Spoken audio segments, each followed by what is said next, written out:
हमारे अंदर एक नेचर है जो सिर्फ घूमना फिरना, खाना पीना, एंटरटेनमेंट चाहता है। और जब हम देखते हैं कि अब बातें बिगड़ रही हैं तब हम सीरियस होते हैं। इसीलिए यीशु ने कहा मेरा आना अचानक होगा, चोर के समान होगा।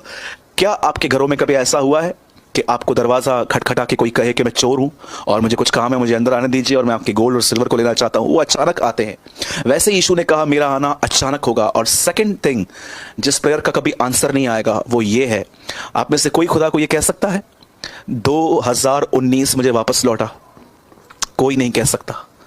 जो समय चला गया वो समय कभी लौट कर नहीं आएगा। सर्वशक्तिमान परमेश्वर भी आपको वो समय वापस नहीं दे सकता।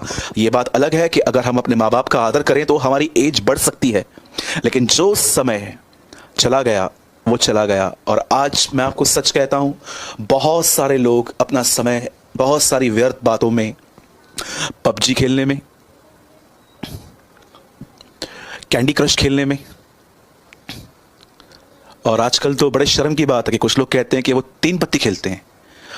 मुझे तो पता भी नहीं है कि ये क्या होता है, लेकिन मैं कुछ लोगों के मुंह से सुन रहा था कि क्या आप 3 पत्ती पे हो, विश्वासियों से बात कर रहे थे। जरा सोचिए, क्या ये मसीहत है? बिल्कुल नहीं।